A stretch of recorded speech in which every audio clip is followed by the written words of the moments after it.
Your exam is just 3 days away. Of course you are studying, I know कि आप सभी लोग पढ़ाई कर रहे हो, बट बियॉन्ड स्टडिंग, पढ़ाई के अलावा what else you can do, आप और क्या कर सकते हो, क्या एटीट्यूड डेवलप कर सकते हो so that to improve your chance of qualifying. See the approach I am going to share is not something magical. कोई जादू की छड़ी है नहीं कि आपको कुछ नहीं पता है, आपने कुछ नहीं पढ़ा है, आप जादू की छड़ी घुमाओ और आपका सब कुछ सही हो जाएगा। ना ऐसा हुआ है, ना ऐसा हो सकता है, और कोई आपको ये बता रहा है then it's purely a scam. बिना पढ़े कोई भी एग्ज़ाम क्वालिफाई नहीं हो सकता, फर्स्ट थिंग फर्स्ट। एंड जो चीज़ मैं आपको बताऊंगा, जो अप्रोच मैं आपके साथ शेयर करूंगा, it's already within you, ये आपके अंदर अभी भी है। It's just that you need to identify it. This approach not only helped me but also many candidate to qualify the exam, not just prelims but for the exam as a whole. सो पढ़ाई आप लोग already कर रहे हो, बहुत कुछ आपने पढ़ रखा है और आपका रिविजन भी चलता होगा, बट इन आखिरी के 3-4 दिनों में you need to develop exam like aptitude. देखो, सबसे पहले सिली मिस्टेक्स, पेपर में सिली मिस्टेक्स आपसे होंगे, आप बहुत अवॉइड करोगे बट 1-2 सिली मिस्टेक्स आपसे होंगे, लेकिन यहाँ पे यही मेक श्योर करना है कि 1-2 ही सिली मिस्टेक्स हो। इतना ज़्यादा सिली मिस्टेक ना हो जाए कि वो सिली मिस्टेक आपके सिलेक्शन पे भारी पड़ने लगे। किन सिली मिस्टेक्स की मैं बात कर रहा हूँ, अभी जब हम पेपर देखेंगे 2023 का, तब मैं आपको समझाऊंगा। And I will also tell you कि आप कैसे उन सिली मिस्टेक्स को अवॉइड कर सकते हैं। जैसा मैंने पहले भी बोला कि ऐसा तो होगा नहीं कि आपके सिली मिस्टेक्स बिल्कुल ज़ीरो हो जाएं, ये पॉसिबल ही नहीं है, because human error is very much inevitable. वहाँ पे गलतियाँ होती हैं, एग्ज़ाम हॉल में, प्रेशर में बहुत सी चीज़ें ऐसी होती हैं जो आपको आती हैं, बट उस सिचुएशन में ना वो चीज़ आपको ना याद आएगा और ना आप कर पाओगे, तो मिस्टेक्स होगा। बट हम पूरी कोशिश करेंगे कि हमारा मिस्टेक जितना कम हो सके उतना ही अच्छा है। Next one, applying common logics and peripheral knowledge. देखो यहाँ पे प्लस है, common logics is not something तुक्का कि ये तो ऑब्वियस ही है, ये तो ऑब्वियस है। वो ऑब्वियस क्यों है, ये बहुत ज़्यादा इंपॉर्टेंट है। कोई चीज़ ऑब्वियस क्यों होता है और आप उसको क्यों कह रहे हो कि ये तो देखने से पता चल रहा है इसका सही आंसर क्या है, इसके पीछे एक रैशनल होना चाहिए, एक प्रॉपर लॉजिक होना चाहिए, और तभी आप कहते हो कि it's common logic. Also common sense is not very common. जो चीज़ हो सकता है आपको कॉमन सेंस लगे, किसी और को ना लगे, और ये कॉमन सेंस डेवलप कैसे होता है, पेरिफेरल नॉलेज से। एग्ज़ाम में बहुत से सवाल आपको ऐसे मिलेंगे जिसके बारे में हो सकता है डायरेक्टली आपको कुछ भी ना पता हो, बट उसकी आसपास की चीज़ें पढ़ के, उसको और चीज़ों से रिलेट करके, इनफैक्ट ऑप्शंस को कैसे फ्रेम किया गया है, इन सब को देख के आप कहीं ना कुछ अंदाज़ा लगा लोगे। आई एम नॉट सेइंग कि आपको एग्जैक्टली पता चल जाएगा और आप 100% श्योर रहोगे कि इसका आंसर यही है, but as compare to other options आपको अपने लॉजिक वाले ऑप्शन की सही होने की पॉसिबिलिटी ज़्यादा लगेगी। कैसे लॉजिक लगाना है, इनफैक्ट कैसे ये देखना है कि यहाँ पे लॉजिक लग रहा है कि नहीं लग रहा है, हम इसको प्रॉपर पेपर के थ्रू देखेंगे, समझेंगे, एग्जाम्पल से हम समझेंगे तो बहुत आप इजीली रिलेट कर पाओगे। इसके साथ इंपॉर्टेंट जो ये की टर्म है ना, लॉजिक एंड नॉलेज, ये बहुत ज़्यादा इंपॉर्टेंट है, बिकॉज बिना पढ़े, बिना याद किए, बिना बाकी चीज़ की नॉलेज हुए आप ये सोचो कि मैं सिर्फ एग्ज़ाम में जाके बैठूं और क्वेश्चन देखते ही सब कुछ सॉल्व कर लूँ, तो इट्स नेक्स्ट टू इम्पॉसिबल। इसके थ्रू आप यूपीपीसीएस, यूपीएससी क्या कोई भी एग्ज़ाम नहीं क्लियर कर पाओगे इफ़ यू आर थिंकिंग कि बिना पढ़े कुछ हो जाएगा। पढ़ना तो आपको पड़ेगा ही, उसका कोई ऑल्टरनेटिव नहीं है। These common logics and peripheral knowledge, ये सिर्फ कैटलिस्ट का काम करेगा। मान लो आप 70-75 तक फंस जा रहे हो, तो ये आपको 80 तक ले जाएगा, ये आपको 85 तक ले जाएगा, ये आपको 90 तक ले जाएगा, बट पहले आपको 75-80 तक पहुँचना पड़ेगा, और वो सिर्फ आप अपने हार्डवर्क, अपने नॉलेज से पहुँच सकते हो। Next one, knowing where to stop. देखो, आपको अगर ये नहीं पता होगा कि आपको रुकना कहाँ है, कहाँ फुल स्टॉप लगाना है, कितने क्वेश्चन अटेम्प्ट करने हैं, अगर आपको ये नहीं पता होगा, अपने बारे में नहीं पता होगा, तो आप या तो ओवर अटेम्प्ट कर लोगे या तो आप अंडर अटेम्प्ट कर लोगे।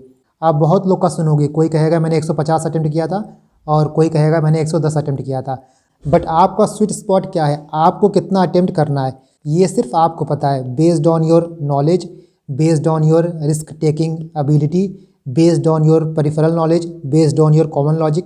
ये सब कुछ डिसाइड करते हैं कि आपको कहाँ रुकना होता है। काफ़ी लोग ऐसे होते हैं जो नेगेटिव बहुत ज़्यादा करते हैं, इसीलिए वो क्वेश्चन ज़्यादा अटेम्प्ट करते हैं, सो दैट उनके पास एक क्वेश्चन बना रहे कि मेरा नेगेटिव हो रहा है, फिर भी मेरे पास क्वेश्चंस हैं जहाँ पे मैं सही कर सकता हूँ।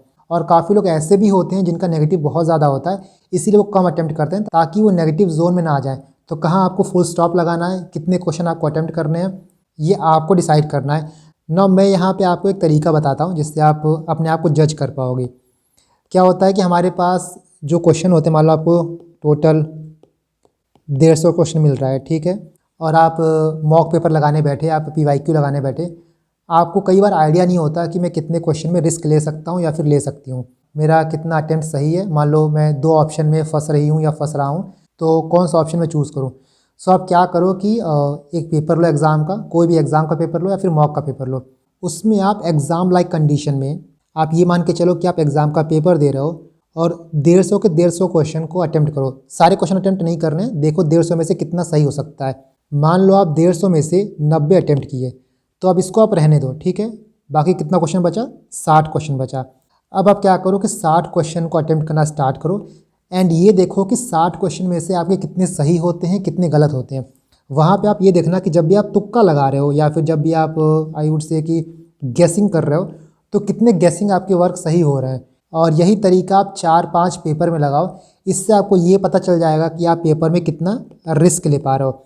मान लो 60 में से आपके 40, आपके 50 गलत हो रहे हैं, इसका मतलब आपका रिस्क जो है बहुत ज़्यादा एक्यूरेट नहीं हो रहा है और आपको पेपर में कम रिस्क लेना है।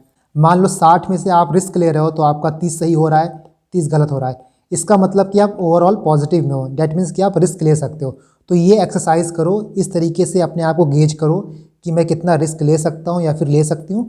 और जब भी मैं कुछ रैंडम गेस कर रहा हूँ या फिर कर रही हूँ तो मेरे सही हो रहे हैं या गलत हो रहा है। ये सिर्फ एक पेपर में करने से फ़ायदा नहीं है, बिकॉज आपको रियल पिक्चर नहीं मिलेगी।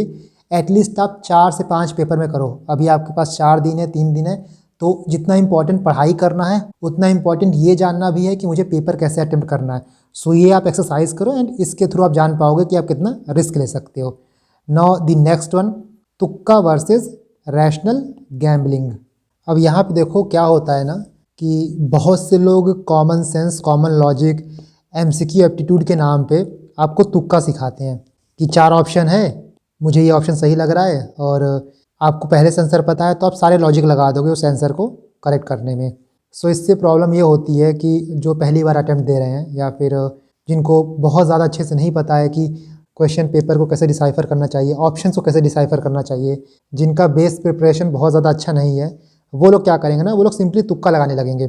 और ये बहुत बड़ा ब्लंडर है। अगर आप तुक्का लगा रहे हो तो ये मान के चलो कि व्हाट आई वुड से कि आपको तुक्का एग्ज़ाम में बिल्कुल नहीं लगाना है, ये आप मान के चलो। ये पेपर तुक्के वाला बिल्कुल भी नहीं है। अब यहाँ पे क्या होता है ना, जैसे मान लो आपने 4 ऑप्शन देखा, 1 2 3, आपका ये 4 ऑप्शन है, आपने कुछ परमुटेशन कॉम्बिनेशन लगा के या फिर अपने नॉलेज के बेसिस पे 2 ऑप्शन को एलिमिनेट कर दिया। आपको पता चल गया कि पहला दूसरा नहीं है, अब बचा थर्ड एंड फोर्थ। नाउ यहाँ पे हम प्रोबेबिलिटी के हिसाब से जाएंगे तो 50% चांस है सही होने का। एंड यहाँ मैं ये बोलता हूँ and I would highly recommend कि इन 2 ऑप्शन में आप कोशिश करो, यहाँ पे आता है रैशनल गैम्बलिंग का, कि आपको देखना है, आपको वे करना है कौन सा ऑप्शन ज़्यादा करीब है, कौन सा ऑप्शन आपको सही लग रहा है, उसको चूज़ करो। जब भी आप 2 ऑप्शन तक आ जाते हो, 2 ऑप्शन एलिमिनेट करके 2 ऑप्शन तक पहुंच जाते हो, देन वो क्वेश्चन आपको लीव नहीं करना है, वो क्वेश्चन आपको अटेम्प्ट करना है, क्योंकि यहाँ पे आपके पॉजिटिव होने की प्रोबेबिलिटी काफ़ी ज़्यादा होती है। सो इस स्टेज पे आपको रैशनल गैम्बलिंग यूज़ करना है, ना कि तुक्का यूज़ करना है। रैंडमली आपको ये नहीं करना है कि 2 ऑप्शन तक मैं आ गया हूँ तो अब आँख बंद करके बी मार दो, आँख बंद करके सी मार दो, ऐसा आपको नहीं करना है। उन 2 ऑप्शन में भी आपको थोड़ा एनालाइज करना है कि बी क्यों हो सकता है, सी क्यों नहीं हो सकता, या फिर सी क्यों हो सकता है, बी क्यों नहीं हो सकता। इसको देखने, इसको समझने के बाद ही आप ऑप्शन को टिक करोगे। और मान लो कि 2 ऑप्शन तक आने के बाद भी आपको कोई आइडिया नहीं हो रहा है कि इन दोनों में से सही कौन सा है, तब आप क्या करोगे कि अपने पेपर में आप अटेम्प्ट देखोगे कि आपने कितने क्वेश्चन अटेम्प्ट किए हैं। मान लो 150 में से आपने सिर्फ 70 अटेम्प्ट किया है, तो यहाँ पे बहुत ऑब्वियस है that you are not going to qualify. In that case आपको थोड़ा रिस्क लेना पड़ेगा, फिर आपको इन 2 ऑप्शन में से एक चूज़ करना पड़ेगा based on your common understanding. Next one, know your strength. आपको पेपर में अपने स्ट्रेंथ पे खेलना है। बाय सेइंग आपको स्ट्रेंथ पे खेलना है, आई मीन टू से कि जो सेक्शन, जो पोर्शन आपका स्ट्रॉन्ग है, कोशिश करना है कि वहाँ से एक भी क्वेश्चन गलत ना हो तो एक आध क्वेश्चन गलत हो, बट एक भी क्वेश्चन गलत ना हो। एटलीस्ट वहाँ पे सिली मिस्टेक तो बिल्कुल भी ना हो कि मुझे आता है बट सिली मिस्टेक की वजह से मैंने क्वेश्चन गलत कर दिया है। फॉर एग्जांपल मेरा जैसे पॉलिटी स्ट्रॉन्ग है, मेरा जैसे इकोनॉमिक स्ट्रॉन्ग है, सो आई मेक श्योर कि इन सेक्शन से क्वेश्चन बिल्कुल ना छूटे मेरे, और ये सेक्शन ऐसे हैं जहाँ पे मैं बाकियों से कुछ एज ले सकता हूँ। बाकी हो सकता है यहाँ पे 18 सही कर रहे हैं, मैं यहाँ पे 20 सही कर दूँ। तो जो सेक्शन आपका स्ट्रॉन्ग होता है उस पर आपको केयरफुली अटेम्प्ट करना होता है। नॉर्मली क्या होता है कि जो सेक्शन हमारा स्ट्रांग होता है हम लोग उस पर बहुत ही कैजुअल अप्रोच लेके चलते हैं कि हाँ ये तो मुझे आता है, ये तो मुझे आता है, बट वहीं पे सिली मिस्टेक होने के चांसेस बहुत ज़्यादा हो जाते हैं, क्योंकि एग्जाम में क्या होता है ऑप्शंस बहुत करीब करीब होते हैं। आपका ध्यान हल्का सा भी इधर उधर हुआ, आप ए की जगह बी मार दोगे। तो ये नहीं करना है एग्ज़ाम में, अपने स्ट्रेंथ के ऊपर खेलना है, अपने स्ट्रेंथ पे भरोसा रखना है कि ये पॉलिटी का क्वेश्चन है, मैंने पॉलिटी अच्छे से पढ़ा है तो ये क्वेश्चन मैं कर लूँगा और जो मैं टिक कर रहा हूँ वो सही है। सो जो ये 5 स्टेप है ना, आई वुड से कि आपके लिए, आपके एग्ज़ाम क्वालिफाई करने के लिए ये पंचामृत है। और ये सारी चीज़ें आपको बिल्कुल ध्यान में रख के एग्ज़ाम देना है।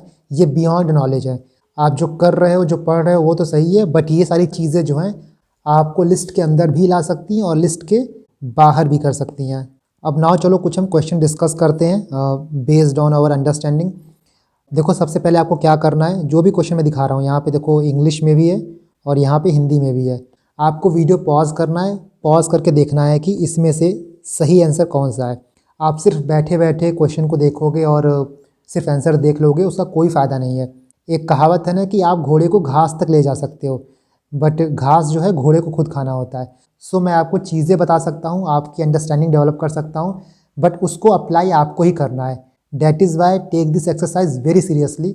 आप वीडियो पॉज करो, क्वेश्चन पढ़ो, क्वेश्चन पे आप लॉजिक लगाओ, जो भी आप लॉजिक लगा सकते हो, जो आपकी अंडरस्टैंडिंग बताती है उसको लगाओ और देखो कि सही आंसर क्या आ रहा है। उसके बाद जो मैं बता रहा हूँ या फिर जो मैं सोच रहा हूँ उस थॉट प्रोसेस से भी आप सोचो कि हाँ इस तरीके से हो सकता है या फिर नहीं हो सकता। Right, so let's start. देखो क्या बोल रहा है यहाँ पे, consider the following event and arrange this in chronological order. ये 4 इवेंट दिया है और इसको आपको क्रोनोलॉजी में सेट करना है। सबसे पहले क्या बोल रहा है, अपॉइंटमेंट ऑफ ड्राफ्टिंग कमिटी। दूसरा है Indian constitution was adopted and enacted, let me change the colour.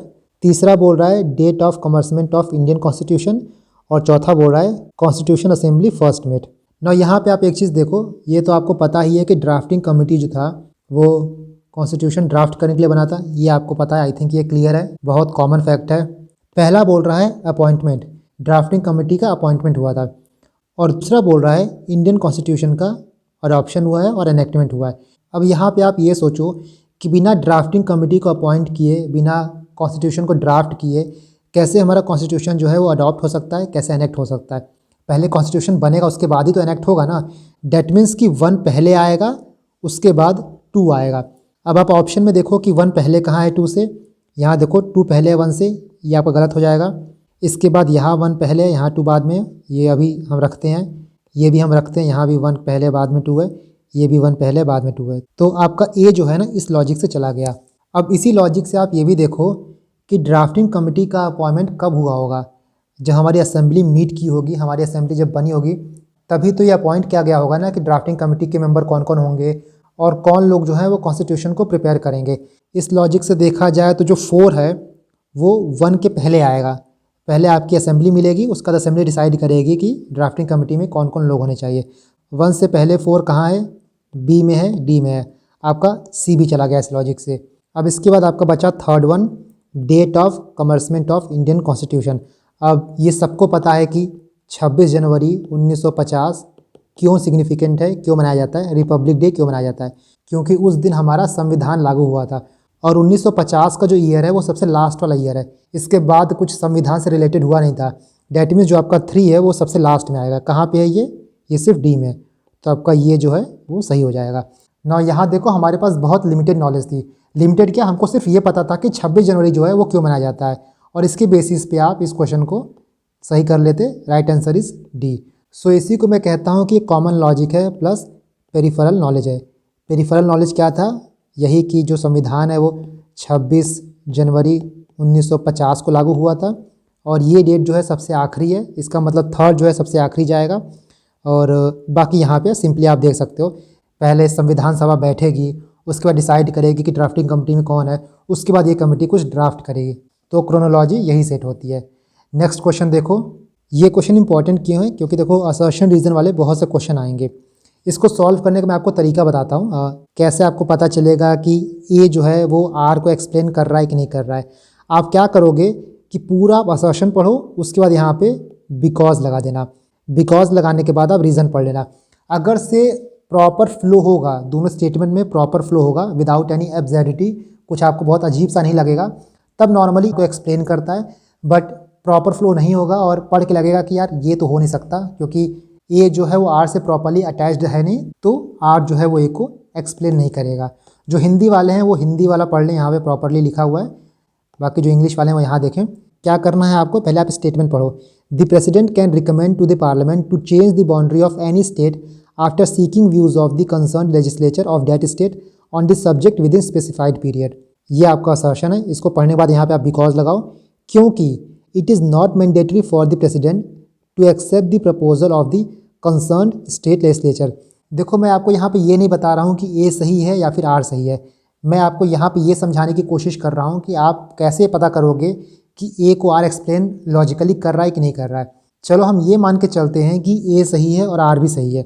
अब हमको ये देखना है कि आर जो है वो ए को एक्सप्लेन कर रहा है कि नहीं कर रहा है। ए में ये बोल रहा है कि प्रेसिडेंट पार्लियामेंट को रिकमेंड कर to change the boundary of any state, किसी भी स्टेट की बाउंड्री चेंज करने के लिए after seeking view of concern legislature, उस स्टेट के लेजिस्लेचर से व्यू लेके विद इन स्पेसिफाइड पीरियड। क्योंकि यहाँ पे बिकॉज है, क्योंकि it is not mandatory for the president to accept the proposal. ये देखो बिल्कुल एब्जर्ड बात कर रहा है, एब्जर्ड इन द सेंस कि ये इसके फ्लो में बैठ नहीं रहा है। पहले ये बोल रहा है कि प्रेसिडेंट जो है वो रिकमेंड कर बाउंड्री चेंज करने के लिए, और उसके बाद ये बता रहा है कि क्योंकि प्रेसिडेंट के लिए स्टेट का जो प्रपोजल है उसको मानना मैंडेटरी नहीं है। ये दोनों सही या गलत है या नहीं है, बट ये दोनों एक साथ नहीं जा रहा है, इसीलिए यहाँ पे कुछ भी सही हो। बट जो ये है ना कि R is correct explanation of A, ये गलत है। आर जो है वो ए का सही एक्सप्लेनेशन नहीं है। सो इसका करेक्ट आंसर क्या है वो आप देख लेना। बट यहाँ जो मैं आपको समझाने की कोशिश कर रहा हूँ असर्शन और रीज़न वाले में, आई होप आपको समझ में आ गया होगा। दोनों स्टेटमेंट को आप साथ में पढ़ो, साथ में पढ़ के ये देखो कि वो लॉजिकल फ्लो बना रहा है कि नहीं बना रहा है। अगर वो लॉजिकल फ्लो नहीं बना रहा है देन आर जो है वो ए को एक्सप्लेन नहीं करेगा। इसके बाद आप ये क्वेश्चन देखो, फिफ्थ वन, इसको भी आप पढ़ो एंड लॉजिक लगा के देखो कि कौन सा सही है कौन सा सही नहीं है।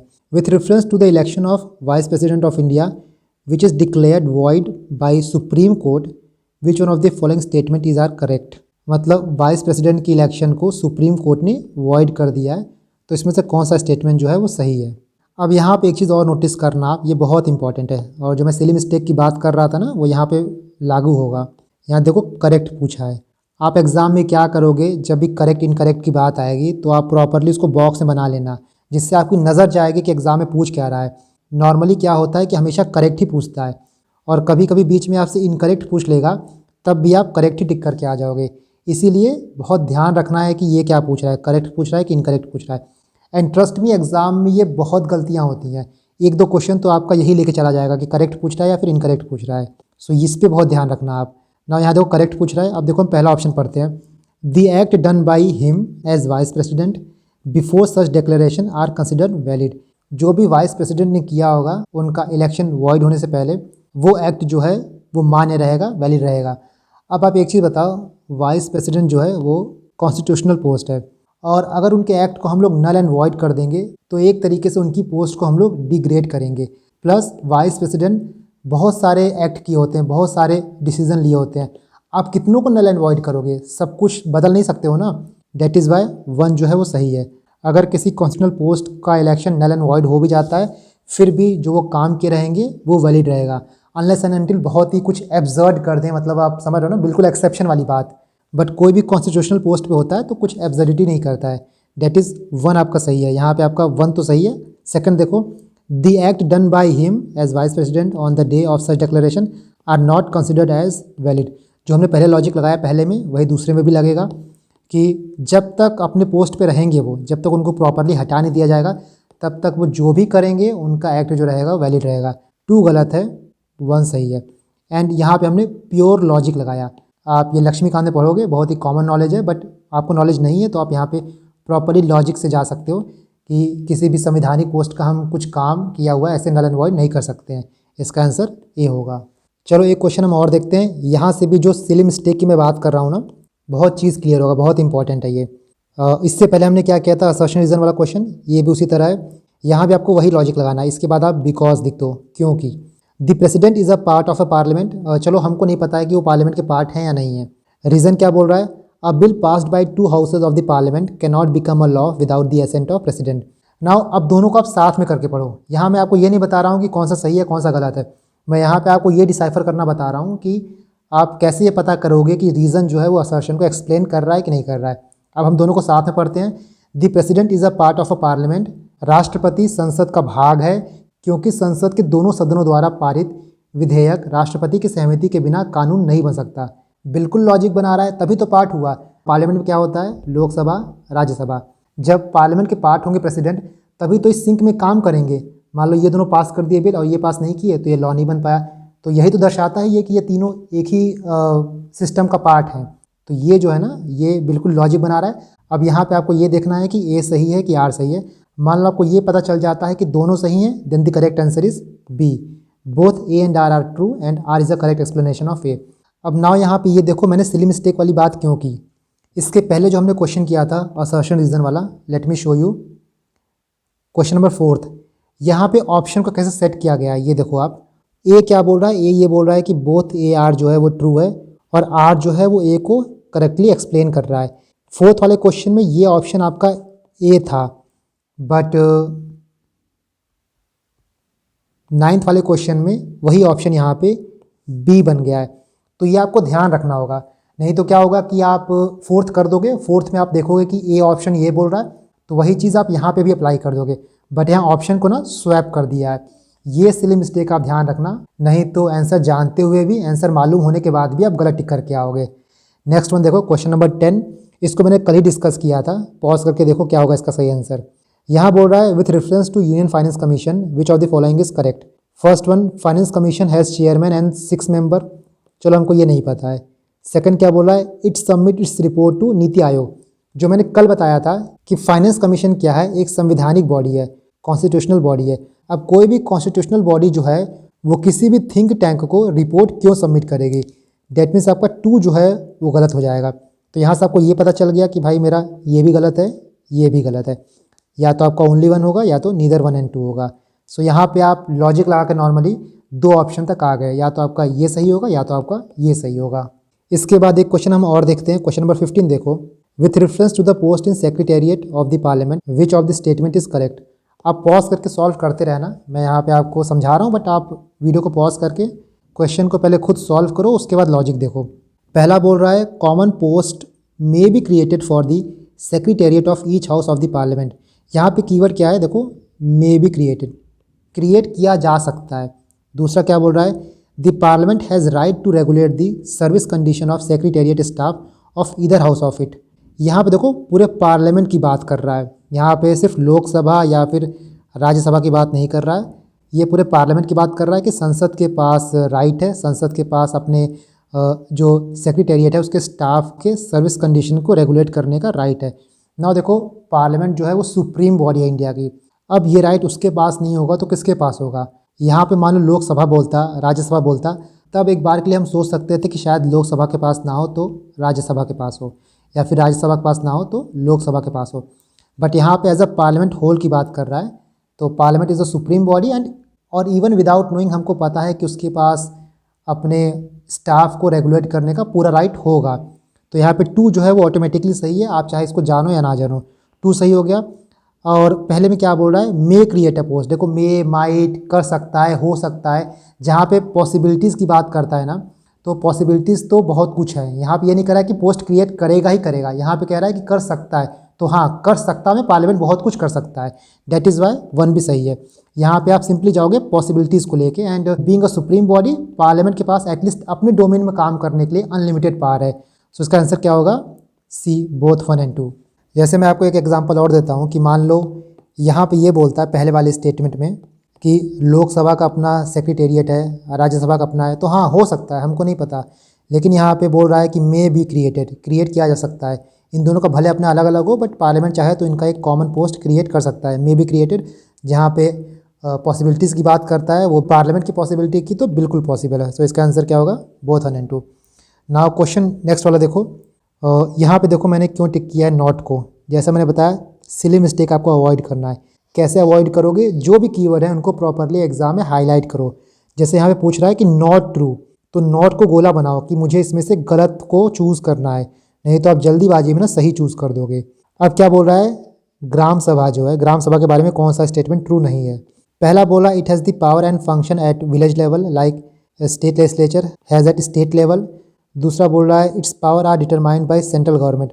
तीसरा बोला it is a village assembly consisting of all the registered voter in the area of panchayat. D and C both.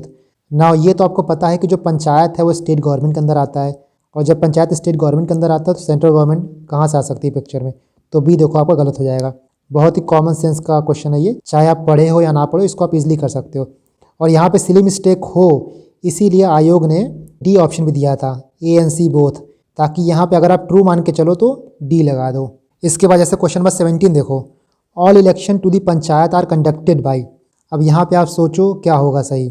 सबसे पहले यहाँ पे इलेक्शन की बात कर रहा है तो ऑब्वियस सी बात है या तो इलेक्शन कमीशन होगा या तो स्टेट इलेक्शन कमीशन होगा। ये लेजिस्लेचर तो वैसे खर्च जाएगा, क्योंकि इलेक्शन की बात करा तो भाई इलेक्शन कमीशन ही वो चीज़ करेंगे, ये तो बहुत ही कॉमन नॉलेज है। अब स्टेट इलेक्शन कमीशन और इलेक्शन कमीशन ऑफ इंडिया में से कौन होगा, तो ये भी बहुत ही कॉमन नॉलेज है कि पंचायत जो है वो स्टेट गवर्नमेंट के अंदर आता है, तो इसका इलेक्शन कौन करेगा, स्टेट इलेक्शन कमीशन। इसके बाद चलो एक दो हम हिस्ट्री के क्वेश्चन देखते हैं।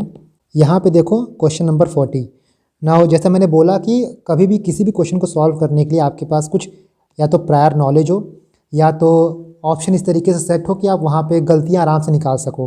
तो यहाँ पे आपको प्रायर नॉलेज भी चाहिए प्लस ऑप्शन को बारीकी से देखना, और यही मैं कहता हूँ कि रीडिंग बिटवीन दी लाइंस। बहुत चीज़ें आपके आँख के सामने होती है, बस आपको देखना होता है। यहाँ क्या बोल रहा है, विच one of the following place of the revolt 1857 और start of rebellion is not correctly matched.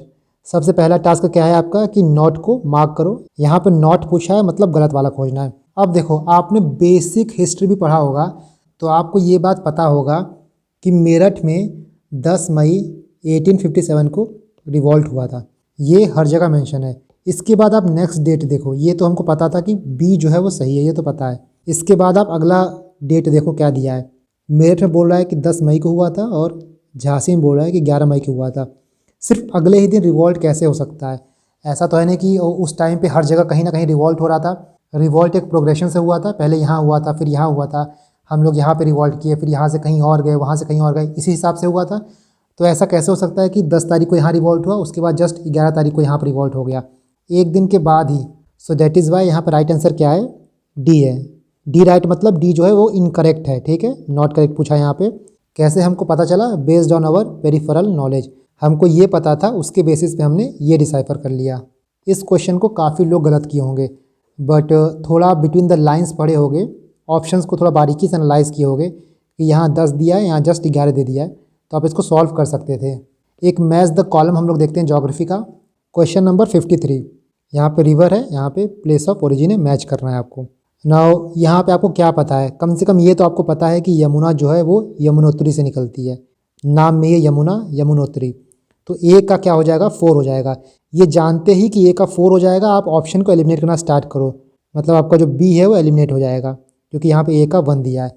अब यहाँ पे आप लगाओ अपना पेरिफेरल नॉलेज। चलो ये मान लेते हैं कि आपको नहीं पता है कि कौन सी नदी कहाँ से निकलती है, लेकिन एक बेसिक आइडिया हमको है ना कि महानदी जो है वो ऊपर है, उसके बाद गोदावरी है, उसके बाद कृष्णा है, उसके बाद कावेरी है। इवन आपको ये भी पता होगा कि हम लोग महानदी को सौरो ऑफ उड़ीसा भी कहते हैं। जैसे सौरो ऑफ बिहार हम लोग कोसी को कहते हैं, उसी तरह सौरो ऑफ उड़ीसा महानदी को कहते हैं। तो महानदी जो है वो उड़ीसा छत्तीसगढ़ वाले एरिया में है। अब देखो यहाँ पे क्या बोल रहा है, डी का या तो ये 1 बोल रहा है या तो ये 3 बोल रहा है। तो 3 क्या बोला, 3 देखो महाबलेश्वर है। महाबलेश्वर कहाँ है, सबको पता है कि महाबलेश्वर जो है वो महाराष्ट्र में है, हिल स्टेशन है और मुंबई में सब लोग घूमने जाते हैं। कहाँ महानदी, कहाँ महाबलेश्वर, मतलब डी का 3 नहीं होगा, इससे आपका सी भी चला गया। अब हमको पता चल गया डी का क्या है, 1 है। ए और डी हमारा सॉर्टेड है। अब हमको देखना है बी का क्या है, सी का क्या है। अब यहाँ पे आपको रैशनल गैम्बलिंग करना होगा कि बी और सी में से मैं क्या लगाऊं, किसको नासिक लगाऊं, किसको महाबलेश्वर लगाऊं, क्योंकि ये दोनों महाराष्ट्र के पास है। और यहाँ पे आप गोदावरी की बात करो और यहाँ पे कृष्णा की बात करो तो ये भी आपका महाराष्ट्र के आसपास से निकलते हैं, बहुत दूर नहीं है। सो यहाँ पे आपको ए और डी में से कैलकुलेटेड रिस्क लेना होगा। चलो एक क्वेश्चन और देखते हैं जहाँ पे क्वेश्चन में ही आंसर छुपा हुआ है। क्वेश्चन नंबर 74 देखो, Nisar satellite is jointly developed by which of the following. Nisar, नाम को तोड़ो, एन से क्या हो जाएगा और इसार से क्या हो जाएगा, एन से नासा, इसार से इसरो, तो आपका इसरो एंड नासा हो गया। बहुत ही सिंपल था, बहुत ही कॉमन सेंसिकल क्वेश्चन था। और ऐसे क्वेश्चन को आप गलत करना एग्ज़ाम में अफोर्ड कर ही नहीं सकते हो। ऐसे क्वेश्चन एग्ज़ाम में आपके लिए फ्री लंच हैं और एग्ज़ाम में ऐसे क्वेश्चन आपको एक दो तो मिलेंगे ही मिलेंगे और इन क्वेश्चंस को गलत नहीं करना है। मैं हमेशा आपसे इसीलिए ये बात बोलता हूँ कि टफ़ क्वेश्चन को सही करके आप ये इंश्योर नहीं कर सकते हो कि आपका सिलेक्शन होगा या नहीं होगा, बट अगर आप इजी क्वेश्चंस गलत कर रहे हो तब ये इंश्योर हो जाता है कि आपका जो सिलेक्शन है बहुत डिफ़िकल्ट हो जाएगा अगर आप इजी क्वेश्चन को गलत कर रहे हो, अगर आप इस टाइप के क्वेश्चन को गलत कर रहे हो। एक क्वेश्चन हम लोग और देखते हैं। क्वेश्चन नंबर आप 81 देखो। With reference to India G20 logo which of the following statement are correct. यहाँ पे दो स्टेटमेंट दिया है G20 का जो लोगो था उसको लेके। पहला बोल रहा है the logo has lotus with 7 petals. चलो ये हो सकता है, नहीं पता हमको। लेकिन देखो दूसरा क्या बोल रहा है, the 7 petals of the logo represent 7 continent. यहाँ पे आपको ये डिसाइफर करना है कि जो सेकंड स्टेटमेंट है वो बहुत ही जेनरिक है। G20 में क्या होगा, नॉर्मली सब इंक्लूसिव डेवलपमेंट और सबका साथ सबका विकास वाली बातें होती हैं। और नॉर्मली जब इंडिया की बात आती है तो इंडिया का हमेशा फोकस वासुदेव कुटुंबकम पे रहता है। The world is one family, पूरी दुनिया एक परिवार है। तो ये G20 अगर इंडिया में हो रहा है तो इंडिया का मोटिव हमेशा ऐसा रहेगा कि वो एकता दिखाए, वो इंक्लूसिविटी दिखाए। तो जो कमल के 7 पेटल्स होंगे, 7 पंखुड़ियाँ होंगी, वो 7 कॉन्टिनेंट को ही तो रिप्रेजेंट करेंगी, तभी तो इंक्लूसिविटी दिख रही है। तो आपका 2 सही हो जाएगा। और देखो आपका 2 सही हो जाएगा तो 2 जो है वो ऑटोमेटिकली 1 को फॉलो कर रहा है। मतलब अगर सही होगा तो 1 एंड 2 दोनों सही होगा। जब 7 पेटल थे और 7 पेटल जो है वो 7 कॉन्टिनेंट को रिप्रेजेंट करता है। इसका सही आंसर क्या हो जाएगा, B 1 एंड 2। आपको नहीं पता होता तब भी आप इंडिया का बेसिक ग्लोबल आउटलुक को ध्यान में रखते कि इंडिया कैसे फंक्शन करती है, इंडिया खुद को कैसे पोर्ट्रे करती है, तो आप आराम से इसका C लगा लेते हैं।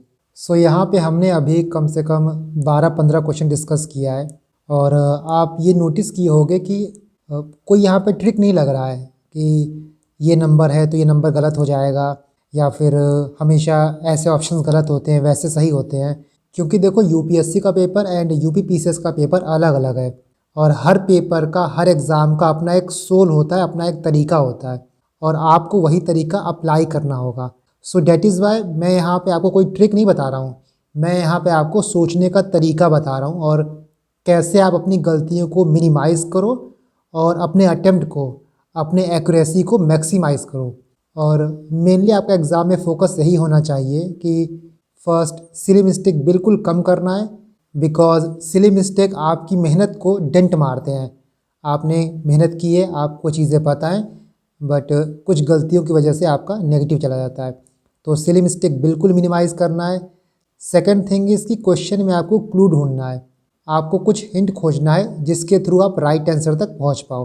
कई बार ऐसा होता है कि आपको डायरेक्टली हिंट नहीं मिलता है तो आप इनडायरेक्ट वे यूज़ करो। इनडायरेक्ट वे क्या है, पेरिफेरल नॉलेज।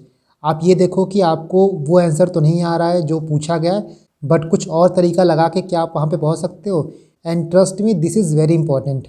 आप सब कुछ पढ़ के नहीं जा सकते हो, नॉलेज इज़ अनलिमिटेड, बट जो कुछ भी आपने पढ़ा है उसको आप यूज़ कर सकते हो। And the third thing is practice.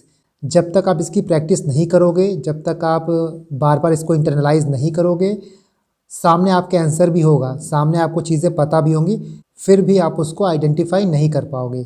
इन सब चीज़ों का आप यूज़ करके प्लस सिली मिस्टेक्स को अवॉइड करके आराम से 10 से 12 इनफैक्ट 20 मार्क्स तक इंक्रीज़ कर सकते हो। सो आई वुड से कि आप आराम से बाकी पेपर्स में इसको लगाओ। एटलीस्ट 5 साल के UP PCS के पेपर में इसको यूज़ करो। सबसे पहले तो 2023 का पेपर ही कंप्लीट करो। इसमें अभी भी बहुत से क्वेश्चन हैं जो इस लॉजिक से हो जाएंगे। मैंने टाइम की वजह से पूरा कराया नहीं है, आप देखना करना। जैसे यही क्वेश्चन देखो, इसी क्वेश्चन को आप सॉल्व करना, ये भी लॉजिक से आपका हो जाएगा। सो आप लगाओ लॉजिक एंड देखो कि आप कितना लगा पा रहे हो, कितना आप अपना एप्टीट्यूड डेवलप कर पा रहे हो।